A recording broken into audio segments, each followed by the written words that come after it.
A useless person like you is not needed in this company. Disappear, okay? My boss, Mary, always had something snide to say whenever we crossed paths. Finally, I reached my limit. I slowly put on a smile as I spoke to him. Useless people should be fired, right? I asked.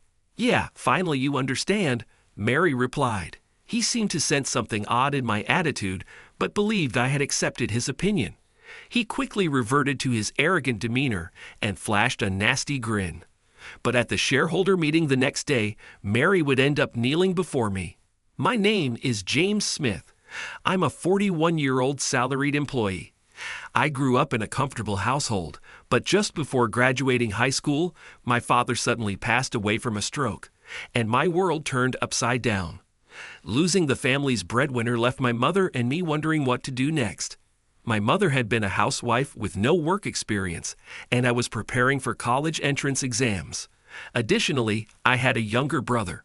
My brother was much smarter than me, and our father had high hopes for his future.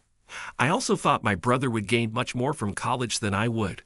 So I decided to give up further education and get a job after high school. I started with a part-time job at a nearby company, and a few years later, I became a full-time employee. The company I work for doesn't pay as much as a well-known large corporation, but it has a homey atmosphere, and the employees get along well. Even though I joined with just a high school diploma, they warmly accepted me. Many people took the time to share their work knowledge and give advice about my personal life. This was largely due to the president, John Williams. President Williams had also given up on college due to family circumstances and started the company with a friend. As a result, several other employees in the company, like me, only had high school or even middle school diplomas. President Williams always looked out for us, inviting us to meals and giving generous bonuses. He was so caring that every employee respected him. However, a person who disrupted this great atmosphere appeared. Mary Johnson. She was recruited as a department head due to her exceptional talent. Mary had attended an elite private school since elementary school and graduated all the way through college on a straight path. Naturally, she was born into a wealthy family that could easily afford such expensive education, making her quite the lady. She wore different outfits every day and adorned herself with what seemed like expensive accessories and bags. While personal hobbies like that are no concern of mine, it became her daily routine to brag about her possessions to us employees. Moreover, her work attitude was terrible. She looked down on employees who didn't graduate from prestigious universities, calling them commoners. Those with high school or middle school diplomas were treated as servants. You know, people aren't born equal. Compared to someone of my caliber, you all live at the bottom of society, she often said with a straight face. It's no surprise that she was avoided by everyone shortly after starting. Mary had a twisted personality, and she particularly disliked me, making snide remarks whenever we met. So, you only have a high school diploma. I don't need useless high school grads on my team, she said once. Hearing such words constantly at work recently made me feel exhausted. Once, I bravely asked her why she said such terrible things. She casually replied, "Poor people with only a high school diploma are unpleasant to look at. I don't want you in my sight." Her response was so shocking that I was speechless. But it seemed to be her true feelings, as she never gave me meaningful work and always assigned me pointless chores. Whenever she had the chance, she'd make my day miserable. Just yesterday, she handed me a broom and a rag, telling me to clean out a storage room full of junk. "This room doesn't seem to be used anytime soon," I said. "We might use it someday, right? If you clean it up now, it will be nice and tidy when we need it." "Even a useless high school grad can handle cleaning a room, right?" she insisted. I couldn't find the time to do it. "I'm sorry, but maybe someone else who is free can do it, or we can handle it during the year-end cleaning," I suggested, bowing my head. But Mary was furious that I refused. "Are you refusing a task assigned by your superior? You need to restart your career from scratch," she yelled, shoving the broom and rag into my hands. She stood guard in front of the room, as if to ensure I wouldn't leave until I finished cleaning. Seeing her stance, I had no choice but to start cleaning. After just 10 minutes, she got bored and said, "Next time, do it as soon as you're told." I'll let you off the hook for today, before strutting off on her rounds. Finally, I could get back to my actual work at my desk. But that turned out to be a mistake. A few hours later, Mary stormed in and yelled, "Why did you stop halfway? Don't you have any sense of responsibility?" I held back my desire to argue and listened quietly until she was satisfied and left. By the time she was done, I was exhausted both mentally and physically. How did someone like Mary become a department head? Everyone in the office wondered the same thing. The reason lay in her ability to present a good front during her job interview. She had portrayed herself as a cheerful and kind elite. I easily fooled the interviewers with my performance. It was a piece of cake to get the job by pretending to be nice. I heard this rumor going around. Moreover, she had a track record of outstanding achievements at her previous company, and was brought in as a department head with a reputation for being well-versed in business management. After joining the company, Mary made a great impression on the president and other executives. At gatherings with upper management, she was all smiles and very proactive. She became such a different person that it was hard to believe she was the same individual. Come to think of it, when Mary first arrived at our office, she seemed very nice. During her introduction, she bowed politely and said, "I'm Johnson, the new department head." I look forward to working together as a team.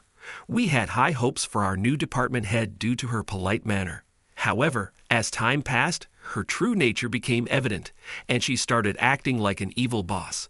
Now it's clear that Mary kisses up to the higher-ups and treats her subordinates poorly. Because of this, other employees are also very dissatisfied with her, and some even wish for a new department head.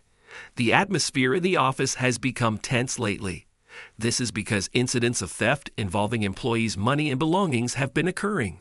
Despite our efforts to enforce the use of locked lockers and remind everyone not to leave their belongings unattended, the thief would strike when employee attention waned. I was eager to catch the culprit and had been making efforts to do so. But then a major incident occurred. It happened one day when I was about to go out for lunch. Mary suddenly came to my desk and slammed a document down. "Don't think you can just go out for lunch. What are you going to do about this?" The document she thrust at me contained a copy of an email and a complaint from a client. As I read it, I was shocked by its contents. "Your products are of the worst quality, frequently damaged and overpriced. This is our off, and we are terminating future business." What is this email about? Don't play dumb. You're the one who sent this email. The phone hasn't stopped ringing with complaints from the client. Mary was furious, her eyes blazing. But I had no memory of sending such an email. Wait a minute. I've never seen this email, nor have I sent anything to the client. The email address isn't even mine. I pointed to the copy and explained. But Mary refused to change her opinion. Everyone else handling this client is a college graduate. Only a high school grad like you would send such an offensive message. She continued to insist with unreasonable logic, looking down on me with her arms crossed.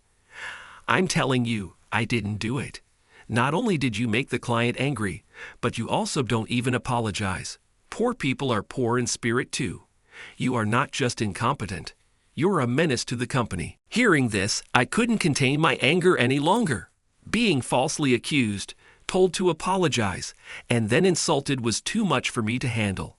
But instead of backing down when she saw my anger, Mary just laughed at me.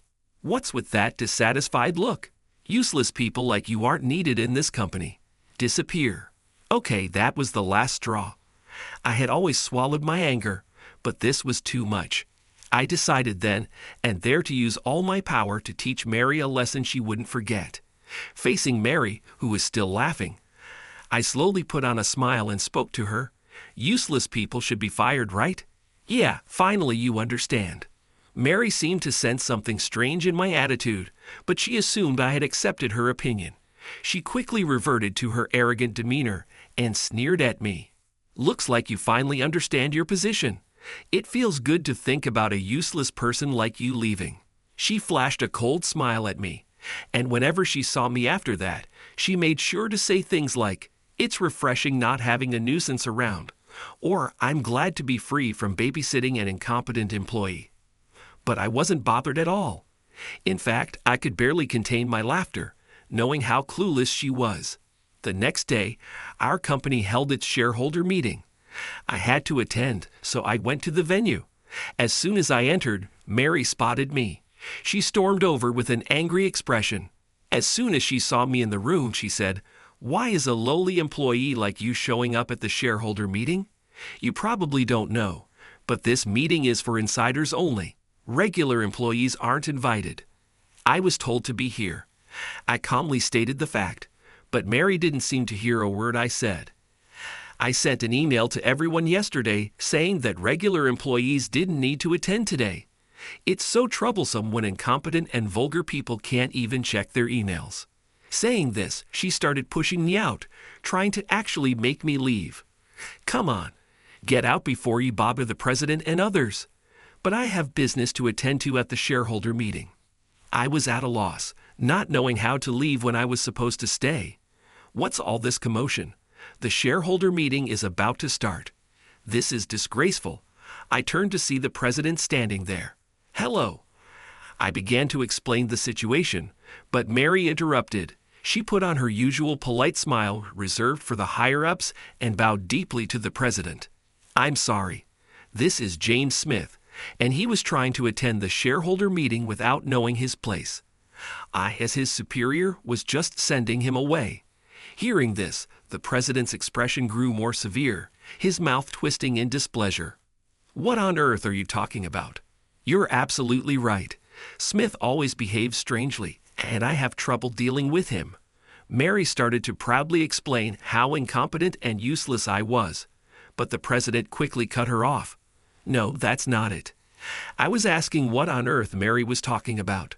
"What me?" Mary froze, her usual confident smile turning stiff. "What exactly do you mean by strange things? Do you really not understand?"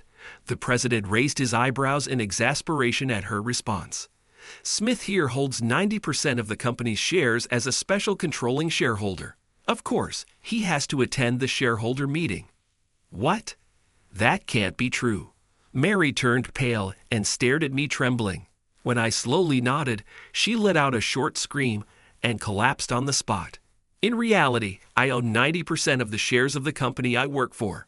A shareholder holding over 90% of the shares is called a special controlling shareholder. Such a shareholder is a powerful figure with the right to demand all other shareholders to sell their shares through a resolution of the board of directors. This fact was known to employees at the manager level and above, but Mary was unaware, as she had made herself disliked by acting high and mighty right after joining the company. No one bothered to inform her what. How can someone hold 90% of a company's shares? Normally, people own just a few shares, and even having more than 50% is unusual. Mary sat on the floor, mumbling to herself, clearly in complete confusion. Unable to watch any longer, the president began to explain. This company was actually founded by my father, who served as its president. However, when I was in high school, he suddenly passed away from a stroke, and his best friend, who was the vice president at the time, took over as president. The president also arranged for me to join the company immediately after graduating from high school to groom me as the next president. There were discussions about making me president right away, but it was decided that it would be better for me to gain experience first to avoid risking the company and its employees due to my inexperience. So, I inherited 90% of the company shares from my father and worked on the ground while learning management skills from the president. My smarter younger brother graduated from college and now works as the executive vice president. I'm glad to see Smith has developed into a competent Templar. I'm thinking about stepping down as president, and I told you this when you joined. Mary. Yeah, but Mary struggled to get up, mumbling incoherently. It seems you weren't paying attention. I just assumed he was an incompetent, low-educated person, she said. She was clearly shocked by my true identity. Mary inadvertently let her true feelings slip and was immediately reprimanded by the president. Watch your language. A person's worth is not determined by their educational background. But I think it's wrong for Smith to hold 90% of the shares instead of reflecting. Mary started arguing with the president. It's just because he's the son of the former president that he holds 90% of the shares. I am much more competent and contribute more to the company, judged by ability. I was utterly astonished that she would declare herself so superior. The president seemed to feel the same way, letting out a deep sigh before speaking in a low voice. Smith is far more competent than you. He listens to the employees' needs, constantly improves operations, and boosts workplace morale. I do that too. Mary tried to compete with me, no matter what, only making the president angrier. Don't be ridiculous. Do you think I'm unaware? I've heard reports that you're harassing other employees instead of boosting morale. The president's face hardened as he began to reprimand Mary for her behavior. You put on a good face for me and the upper management, but I've been informed about your horrible treatment of subordinates. Looking down on people based on their education, assigning unnecessary tasks, and disrupting their actual work. That was just to help them grow their abilities. Mary continued with her weak excuses, but the president wasn't buying it. Enough. You don't need to say anything more. Besides, you are neither an executive nor a shareholder, so you don't need to attend the shareholder meeting. I already sent an email about this. What? I thought it was a mistake. I'm an extremely competent employee, right? I figured the president must have made an error in the recipient list, so I was eager to attend today. To assume the president made a mistake and then crashed the shareholder meeting showed just how brazen Mary was. The president sighed deeply and turned his back to her. Regardless, you weren't invited today. I'll be calling you in tomorrow, so go home for now. But I'm a highly valued department head. I'm essential for the shareholder meeting. Mary persisted, but the president sternly ordered her to leave, and she finally retreated. Watching the entire scene unfold, I was thoroughly astonished. The president was usually very gentle, treating employees like family. I had never seen him this angry, even though I had known him for a long time. This incident clearly deeply angered him. After that, the shareholder meeting concluded without further issues, and I prepared to head home. It had been a hectic day with Mary's interruption and the president's anger, so I planned to relax once I got home. I had no idea another incident was waiting for me. As I left the venue and headed toward the taxi stand, I heard hurried footsteps behind me. I turned to see Mary sprinting toward me. She quickly caught up and stood in front of me, blocking my way, breathing heavily but grinning. Oh, good. I made it in time. Why are you here? I thought you had left already. Could she have been waiting outside until the shareholder meeting was over? Mary ignored my suspicious look and started talking with a creepy smile plastered on her face. The president said he would call me in tomorrow, but I have a bad feeling about it. I thought I'd ask a favor from you, Mr. Smith. A favor? I had a bad feeling about this, and my face stiffened. Mary suddenly bowed deeply. I'm sorry for everything I've said and done. I'm apologizing, so could you please say some nice things about me to the president? You're not apologizing because you feel bad. You just want to escape blame. I refused firmly. I tried to leave, but Mary spread her arms wide, blocking my way. She kept bowing repeatedly while holding her arms up, like in a bizarre dance, attracting a lot of attention. Unfortunately, it was a busy street, and the stares from passersby were painfully obvious. When children started giggling at her, Mary finally seemed to realize how embarrassing she looked. Anyway, make sure to support me tomorrow. I'm your boss, remember. Shouting this, Mary ran off as fast as she had come. She tripped spectacularly, drawing even more attention, but I pretended not to notice and quietly left. The next day, when I arrived at work, Mary, with her leg wrapped in a bandage, approached me. I hurt myself after I fell yesterday. I scraped my leg and got bruises. It was awful. Is that so? I responded coldly. What a misfortune. If it had been anyone else, I would have shown concern, but considering everything she had done to me, I felt no sympathy. More importantly, doesn't the president have something important to discuss with you? Right. I was told to go to the president's office as soon as I arrived. Since I was also summoned by the president, I reluctantly accompanied Mary. She kept complaining about her foot pain and insisted on walking slowly, which was really annoying. During all this, she never apologized to me. I felt justified in not forgiving her. As I knocked on the president's door, upon entering, we were met with the president's sternest expression yet. The moment she saw the president, Mary straightened up as if she had never been complaining about her pain. "Good morning, Mr. President. What can I do for you today?" If someone hadn't witnessed yesterday's argument, they might think she was a polite woman. But the president wasn't fooled and looked at her with a cold stare. "It's too late to try and fix your attitude. Your punishment has already been decided." "Punishment? What do you mean by punishment?" Mary turned pale, but the president continued without hesitation. "You are being dismissed for misconduct. We no longer need you at this company." "You mean I'm fired?" "This punishment is too harsh." Mary tried to approach the president but stumbled due to the pain in her injured leg. The president remained unfazed and calmly continued his explanation. "As for the reasons for your dismissal, the first is your harassment of subordinates." "I haven't harassed anyone. I admit I've been strict, but it was to train my subordinates." Despite having me as a witness next to her, Mary boldly insisted on her innocence. But the president furrowed his brow deeper and pulled out a voice recorder. "This voice recorder contains your abusive remarks. When did you?" While Mary stood in shock, the president pressed play.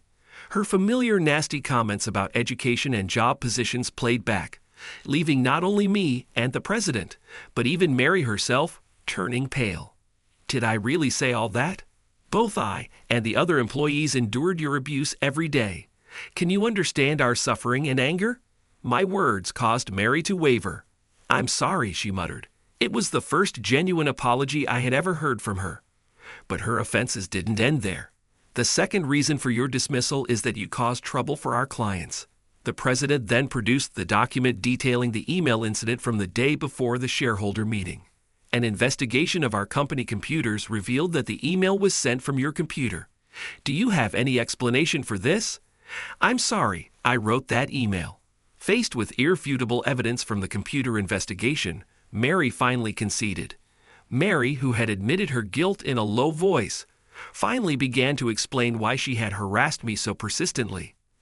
"I worked hard to graduate from an elite university and struggled to become a department head.